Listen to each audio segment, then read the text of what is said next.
Christoph Hansen, an EU Parliament Brexit Sherpa, said the bloc would have to meet the Prime Minister's demands to clinch an agreement.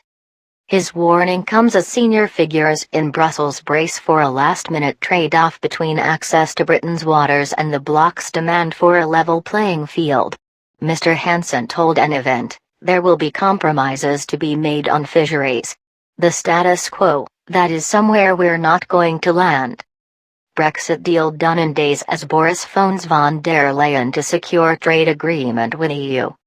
Michel Barnier, the EU's chief negotiator, has discussed the need to compromise in the trade talks if there is to be an agreement before the end of the year.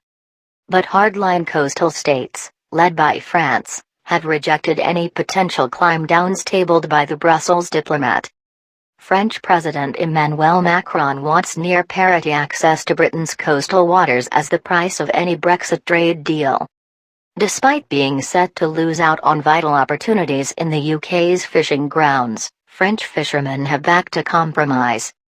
They have warned that a no-deal Brexit would be catastrophic for their industry. Olivier Leperter, chairman of the Northern French Fishermen's Association, urged the two sides to broker a sensible compromise. He said, "Boulogne absolutely needs an agreement. We are the largest fishing port in France with a turnover of 450,000 tons, including 300,000 tons of our own catch. French fishermen need further access to British waters, then the traders and processors come ashore.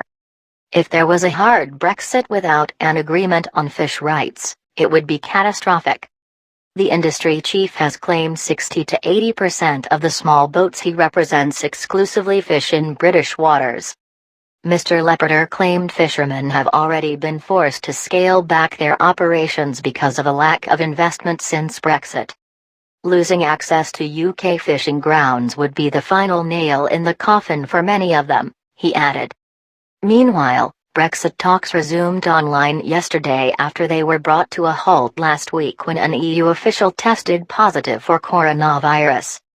Mr. Barnier is expected to travel to London for face-to-face talks later this week. Mr. Johnson is expected to personally intervene in the trade talks amid rising hope a deal can be secured in the coming days. Brexit, French fishermen on catastrophe of losing UK waters. Downing Street said there are still issues that need to be resolved as talks resumed yesterday.